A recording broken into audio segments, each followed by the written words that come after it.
Sono vision లో summer AC Mela 0% EMI cash back offers తో ఈ వేసవిని చల్లగా మారుస్తుంది.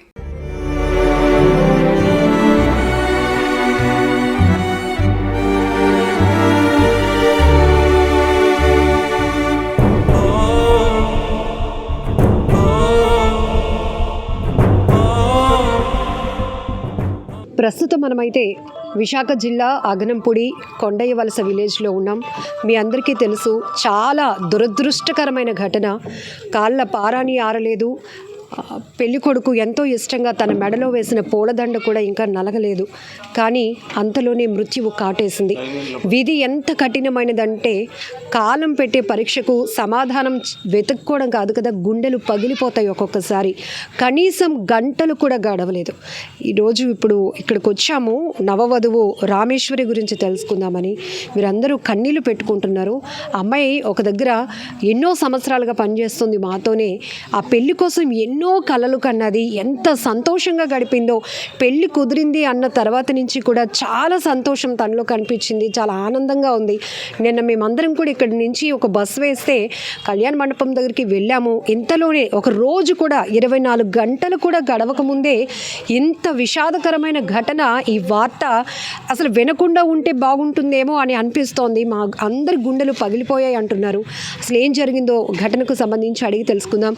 నిన్ననే పరవాడ వాడచీపురుపల్లిలో కళ్యాణ వేదిక వద్ద ఎంతో అందంగా ముస్తాబైన వేదికలో 3 ముళ్ళు వేయించుకున్న అమ్మాయి అత్తారింట్లో అడుగు పెట్టుదామని వస్తున్న తరుణంలోనే అగనంపూడి శనివాడ వద్ద జరిగినటువంటి రోడ్డు ప్రమాదంలో అక్కడికక్కడే ప్రాణాలు కోల్పోయింది. ఆ వరుడు ఎవరైతే కొత్తగా పెళ్ళైనటువంటి ఆ వ్యక్తి పరిస్థితి చాలా దారుణంగా దయనీయంగా ఉంది. ఎందుకంటే ఎన్నో ఆశలతో ఒక అమ్మాయి తన జీవితంలోనికి వస్తుంది, కొత్త లైఫ్ని స్టార్ట్ చేయాలి అనుకున్నటువంటి ఆ వ్యక్తి కళ్ళెదుటే 3 ముళ్ళు వేసినటువంటి తన భార్య కళ్ళెదుటే చనిపోవడం ఇప్పటికీ జీర్ణించుకోలేకపోతున్నాడు. అతనికి కూడా గాయాలు కావడంతో ప్రస్తుతం ట్రీట్మెంట్లో ఉన్నారు. మరొక బాధాకరమైన ఘటన ఏంటంటే నవవధువు మృతి చెందిన కొన్ని గంటల్లోనే ఆ తల్లి కూడా అదే కారులో ప్రయాణిస్తూ ఉన్నారు. వాళ్ళతో పాటు వస్తున్నారు. ఆమె కూడా ప్రమాదంలో తీవ్రంగా గాయపడింది. నేను దువ్వాడ నుంచి డైమండ్స్లో పనిచేస్తున్నాను మేడం, WDS మేడం. ఆ అమ్మాయి 14 సంవత్సరాల నుంచి పనిచేస్తుంది మేడం. ఇప్పుడు వరకు కూడా అమ్మాయి దగ్గర ఏ రిమార్క్ లేదు మేడం. పెళ్లి కూడా చేసుకొని అన్నది మేడం. కానీ ఎన్ని కలలు కన్నది మేడం, చాలా కలలు కన్నది మేడం. వాళ్ళ అమ్మని నాన్న కోసం ఏడిసింది మేడం. 2 అక్కలు ఈడ్చుకొచ్చింది మేడం. పెళ్లి చేసుకుంది మేడం. రాత్రి అందరూ వెళ్ళారు మేడం పెళ్ళికి. మేము డ్యూటీ చేస్తుండే మాకు ఫోన్ వచ్చింది మేడం 4 గంటలకు. మాకు ఇక్కడ హాస్పిటల్కి వచ్చే టైంకి తీసుకెళ్ళిపోయారు మేడం. తన ఆఖరి చూపు కూడా మేము చూడలేదు మేడం. ఎక్కడ పనిచేస్తుందండి తను రామేశ్వరి? మేమందరూ కలిసి చేస్తున్నాం మేడం. 14 సంవత్సరాల నుంచి చేస్తుంది మేడం అమ్మాయి. తను నేను ఒకసారి జాయిన్ అయ్యా మేడం.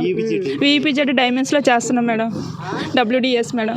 నిన్నందరూ మీరు పెళ్ళికి అందరూ వెళ్ళారు మేడం. రాత్రి నైట్ దూరం అయినా కూడా వెళ్ళారు మేడం. ఈ అమ్మాయి ప్రతి ఒక్కరికి పెళ్ళికి వెళ్తుంది మేడం. ఎవరికి దగ్గర కూడా వెళ్ళండి కాదు. కానీ చాలా కలలు కన్నది మేడం. దేవుడు అమ్మాయిని ఎందుకు అలా తీసుకెళ్ళిపోయి అర్థం కావట్లేదు మేడం. ఇప్పటికీ అందరూ ఒక షాక్లో ఉన్నామండి, కోలుకోలేకపోతున్నాం. నిజం కాకుండా ఉంటే ఎంత బాగుండండి, చాలా హ్యాపీగా ఉంది అనిపిస్తుందండి. చాలా ఆనందపడ్డాము, అందరూ విని చాలా సంతోషపడ్డాము. మా చెల్లికి పెళ్ళి అవుతుందండి. దేవుడు ఇప్పటికిప్పటికి అలా చేశాడు, మా ఆశలు నిరాశ చేశాడండి. ఈ పెళ్ళికి చాలా బాగా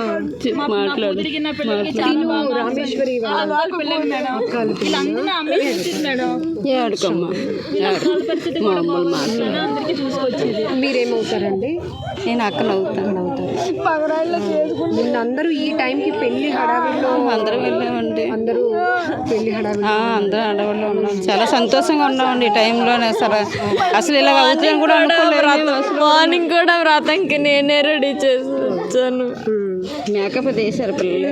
నేనే చేరది కట్టనమ్మా. ఈ ఒక్కరోజే కదా, ఇంకా మళ్ళీ నీకు స్ట్రెస్ ఉండదు. ఈ ఒక్కరోజే కదా పట్టు. అప్పుడే నేను ఇంకా ఇంటికి వచ్చాను. సాయంత్రం వస్తాను పిన్ని, 2 రోజులు ఉంటానంటే ఏడ్చింది. వద్దు, ఉండొచ్చు కదా. ఏడకమ్మా ఇప్పుడు అక్కడి నుంచి ఎంత దూరం అండి అసలు? మరి కొన్ని గంటల్లో కూడా కాదు, ఒక 2 కిలోమీటర్ల దూరంలో అమ్మగారి ఇంట్లో అడుగు పెట్టాల్సిన అమ్మాయి. అగనంపూడి పునరావాస కాలనీ కొండవలస గ్రామం ఈలోని ఉన్నటువంటి నడుపూరు పెంటారావు, ఆయన లారీ డ్రైవరు. ఇక్కడ అందరితో ఎంతో కలివిడిగా ఉండి ఇక్కడ అన్ని కులాలు రాజకీయాలకు కులాలకు అతీతంగా అందరూ కలిసిమెలిసి ఉంటాం. అలా అటువంటిది ఆ పెంటారావు గారు చిన్న 3వ అమ్మాయి నిన్న పెళ్ళి చీపురు పెళ్ళి 1 గంటగా అయింది. ఈరోజు ఎర్లీ అవర్స్ 1 అవర్ అవ్వలేదు. ఈ పెళ్ళి అయిన సత్యనారాయణ అయ్యి steel plant general hospital road check post ఆగంపూడికి వచ్చి చెక్ పోస్టు ఏలేరు కాలువ దగ్గర కుక్క అడ్డురావడంతో ఆ ఎలక్ట్రికల్ పోల్కి గుద్దుకొని జరిగింది. అందులోని కుడి పక్కలంతా పెళ్లి కొడుకు, పెళ్లి కూతురు అమ్మ, తన పెళ్లి కూతురు అక్క, ఆ పెళ్లి కొడుకు మేనళ్ళు వస్తున్నారు. అందులో వచ్చేవాళ్ళు కుడి పక్క వాళ్ళు అంతా సేవ్ అయ్యారు, ఎడం పక్క వాళ్ళు అందరికీ ఇదైంది. ఈ పాప స్పాట్ అయింది. తల్లి కనుక ఆమె కూడా హెడ్ ఇంజరీ, ఆమె కూడా సీరియస్ కండిషన్తో పరిస్థితిగా ఉంది. ఇటువంటి పరిస్థితిలో 24 అవర్స్ కూడా అవ్వలేదు. వెళ్ళిన వాళ్ళందరూ ఈ రోజున శోక సముద్రంలో ఉన్నారు. వారు కుటుంబానికి ప్రభుత్వం న్యాయం చేయాలి దాన్ని కోరుకుంటున్నాం. మీరు చూపించారు ఒక ఫోటో, ఎయిర్ బెలూన్స్ ఓపెన్ అయ్యి వాటిని కూడా ప్రొటెక్ట్ చేయలేకపోయాయి మేడం. అయ్యి ఏ వెహికల్ అండి అది? వాళ్ళు ప్రయాణిస్తారు వెహికల్ బెలూన్ జరిగింది ఎగ్జాక్ట్ అంటే ఏ టైంలో? అంటే అది ఆ స్పాట్లో అయితే నేను లేను, మామూలుగా వెళ్ళి చూడడానికి వెళ్ళాను వెహికల్ని. యాక్చువల్గా అయితే అది రైట్ సైడ్ కొట్టాడు అతను, డ్రైవర్ పక్క కొట్టాడు. డ్రైవర్ పక్క బెలూన్ ఓపెన్ అయింది. వాళ్ళు సేఫ్. ఎవరు డ్రైవింగ్ చేస్తున్నారు? పెళ్ళికొడుకు డ్రైవింగ్ చేస్తుంటారు. అటువైపు చేసిన వాళ్ళు రైట్ సైడ్ చేసిన వాళ్ళు సేఫ్, మొత్తం అంతా సేఫ్. అంటే చిన్న గాయాలు తగలవచ్చు, కానీ లెఫ్ట్ సైడ్ కూర్చున్న వాళ్ళు మాత్రం, సీట్ వైపు కూర్చున్న వాళ్ళు అక్కడ వెహికల్ మాత్రం ఫుల్ డ్యామేజ్ అయింది, కానీ లెఫ్ట్ సైడ్ కూర్చున్న వాళ్ళకి బాగా ప్రమాదం ఎక్కువ జరిగింది. ఈవిడ స్పాట్లో అయిపోయింది. తర్వాత ఆవిడ కూడా కొద్దిగా హెడ్ ఇంజరీ అయింది. హెడ్ ఇంజరీ అవడం వల్ల ఆవిడ కూడా మరి ఇదైందని చెప్తున్నారు. ఇప్పుడు యాక్చువల్గా అయితే అది మరి ఆ కుక్క డోర్ రావడం వల్ల కొద్దిగా కంట్రోల్ చేసుకోలేకపోయారు. డైరెక్ట్గా వెళ్ళి పోల్కి కొట్టడం వల్ల. కానీ ఎంత దురదృష్టకరమైన ఘటన అంటే, మీరు నిన్న మ్యారేజ్కి వెళ్ళాం మేడం. మ్యారేజ్కి వెళ్ళాం మేడం. కొన్ని గంటలు 24 గంటలు గడవలేదు మేడం. 2 ఊర్లలో ఒక పెళ్లి సందడి, 2 ఊర్లలో ఇప్పుడు విషాదకర ఘటన. చాలా బాధాకరంగా ఉంది మేడం. నిన్న వెళ్ళినప్పటికీ అసలు కళ్యాణ మండపం దగ్గర పరిస్థితి అంతా ఎట్లా ఉంది? అంత హ్యాపీగా ఉంది మేడం. ఎంత ఎంజాయ్గా చేస్తామో పెళ్ళి చూసుకొని వచ్చాం మేడం అంతను. ఈరోజు రావడానికి మేము ఇంకా కంపెనీకి వెళ్ళి డ్యూటీ చేసుకుంటున్నాం. ఫోన్ కాల్ వచ్చింది మేడం మాకు. ఈ టైంకి ఇంకా బయలుదేరారు. ఈ టైంకి ఇంకా బయలుదేరుతారు. బస్ కోసం వెయిటింగ్ అనమాట జనాలందరూ బయట. అక్కడ రోడ్డు మీద జనాలు వెయిటింగ్. నిన్న ఈ టైంకి చాలా అంటే పండగలా ఉందన్నమాట. ఇదంతా ఏరియా అంతా మొత్తం సెంటర్లోనే ఇక్కడ కూడా అంతా. ఈ టైంకి బస్సు రాలేదు అని అందరూ ఆతృతగా ఎదురు చూస్తారు అనమాట. కరెక్ట్గా బస్సు రాగానే అందరూ ఎక్కిపోయారు, ఫుల్ అయిపోయింది. వాళ్ళు మరి బస్సులో ఉండి వెళ్ళిపోయారు. కొంతమంది ఉండిపోతే మళ్ళీ వేరే వెహికల్ అరేంజ్ చేసిన వాళ్ళకి ఆ వెహికల్ మీద వాళ్ళు కూడా వెళ్ళిపోయారు. అందరూ సేఫ్. అందరూ వెళ్ళి హ్యాపీగా మళ్ళీ నైట్ వచ్చేసరికి 11, 12 మధ్యలో అయింది. వాళ్ళు కూడా హ్యాపీగా వచ్చి మళ్ళీ బాగా అయ్యాయి, భోజనాలు కూడా బాగా అయ్యి, డెకరేషన్ కూడా బాగా అరేంజ్ చేశారట అన్నీ చెప్పుకున్నారు వచ్చి అందరూ. మార్నింగ్ కూడా అయ్యే విషయాలు కూడా మళ్ళీ సేమ్ రిపీట్ చేసుకున్నారు అందరూ. ఈ క్షణం మళ్ళీ మధ్యలో జరిగింది. ఆరకముందే ఇటువంటి సంఘటన జరగడం చాలా దురదృష్టకరం. పెళ్ళయి భర్తతో ఎంతో సంతోషంగా ఇంటికి వస్తున్నప్పుడు ఉన్నది. ఇంటికి కూడా చేరకుండానే మధ్యలోనే ఆమె మోజీ అవ్వడం చాలా బాధాకరంగా ఉంది. ఈ కొండయ్య వలస అందరూ కన్నీరు మొన్నరుగా అతనితో పాప కలిసి మెలిసి తిరిగే పరిస్థితిలో ఇలా జరగడం చాలా తీవ్రంగా అందరూ శోక సముద్రంలో ఉన్నాం. వారికి న్యాయం చేయాలని కోరుకుంటున్నాం.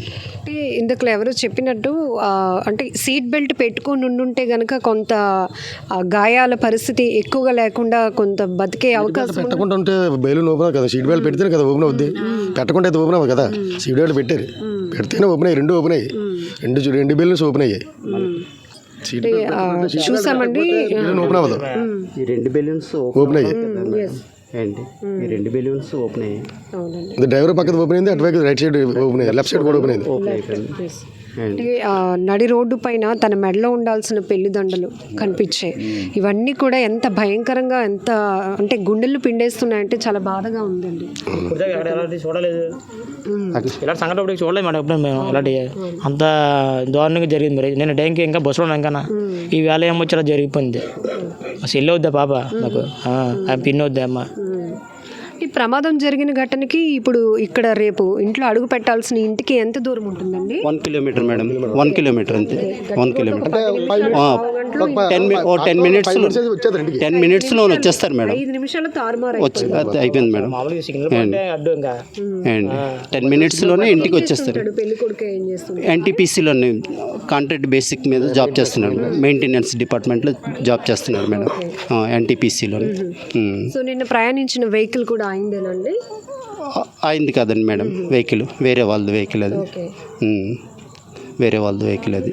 అంటే all friends vehicle friendship circle మీద తీసుకొచ్చారు మేడం వెహికల్. సో నిన్న అత్తారింట్లో అక్కడ ఇంటి దగ్గర వాళ్ళ ఇంటి దగ్గర పెళ్ళికి మ్యారేజ్ అయింది మేడం అండి. అక్కడి నుంచి ఇక్కడికి వచ్చి 4 o'clock 4:30 ఇక్కడ ఇంట్లో అడుగు పెట్టమన్నారు పంతులు. పెట్టేసిన తర్వాత మళ్ళీ వచ్చి మన అన్నారంట. ఆ టైంలో మధ్యలో అలా జరిగింది, రిటర్న్ అయిపోమని. అది అంతలో ఇలా జరిగిందన్నమాట. 5 minutes అయితే వచ్చేది ఇంటికి, ఇలా జరిగింది. మరి ఒక పెళ్ళి 2 ఊర్లలో ఒక సందడి వాతావరణాన్ని చేస్తే కొన్ని గంటలు కూడా గడవకముందే, ఒక రోజు కూడా గడవలేదు, అంతలోనే 2 ఊర్లలో తీవ్ర విషాదాన్ని అలముకునేలా చేసింది ఈ దురదృష్టకరమైన ఘటన. ప్రతి ఒక్కరు ఇప్పుడు కాలాన్ని నిందిస్తున్నారు. దేవుడు ఇంత కఠినంగా కుటుంబానికి శిక్ష వేశాడేంటి అని ప్రతి ఒక్కరు మాట్లాడుకుంటున్నారు. ఇప్పుడు వీరందరితో మనం మాట్లాడించినప్పుడు పెళ్ళికి ఈ సమయానికి ఇక్కడ వీధిలో బస్సు రెడీ అయింది, అందరం ముస్తాబవుతున్నాం, రెడీ అవుతున్నాం, సందడిగా మనం ఈ వీధిలో అమ్మాయి పెళ్ళి అందరం వెళ్దాము అనేటి ప్రిపరేషన్లో ఉన్నాం. అంతలోనే ఉదయం ఎవరి డ్యూటీలకు వాళ్ళు వెళ్ళిపోయాక ఇలా రామేశ్వరికి ఇలా జరిగిందట, ఇలా ఘోరమైన ప్రమాదం జరిగిందంట అనే న్యూస్ వాళ్ళకి ఫోన్లో అందిన వెంటనే వీరందరూ ఒక్కసారిగా షాక్ అయిపోయారు. ఇప్పుడు ఈ వీధిలో చూస్తే కనుక ఎవరిని చూసినా కన్నీళ్ళే తప్ప ఇంకొక మాట కూడా రాలేనటువంటి పరిస్థితులు నెలకొన్నాయి. నిన్న మీరు కూడా పెళ్ళికి వెళ్ళొచ్చారండి? యాక్చువల్గా ఈ పెంటరావు అనేది మా గ్రామ కాపస్తులండి. అయితే వీళ్ళకి 3 ఆడపిల్లలు, లాస్ట్ పాప కూడా ఈపీజెడ్లో పనిచేసేది. చాలా కష్టపడి 3 పిల్లలు కూడా ఆయన పోషించాడు, అలాగే వాళ్ళ తండ్రి కూడా వీళ్ళు కూడా పోషించాడు. కాకపోతే నా పెళ్ళి కూడా అక్కడ సీపురుపూడిలో వాటర్సీపురులో జరిగిందండి. అయిన తర్వాత 3 గంటలకి అది రథం ఇది అయిపోయిందంటే, తర్వాత వచ్చేటప్పుడు 2:30 గంటలకల్లా మన స్టీల్ ప్లాంట్ రూట్లోని కారు యాక్సిడెంట్ అయింది. అది ఏ విధంగా అయింది అనేది ఎవరికీ తెలియదు. మేము వచ్చేటప్పుడు మా ఆవిడ గారు ఫోన్ చేశారు, నాకు ఇలాగ యాక్సిడెంట్ అయిందని. కానీ నేను వచ్చేటప్పటికి అప్పటికే కారు బయటికి అన్నీ తిప్పారు. ఫోల్ ఉంది కదండి, ఆ కరెంట్ ఫోల్ ఉన్న లైట్ కూడా కింద పడిపోయి ఉంది.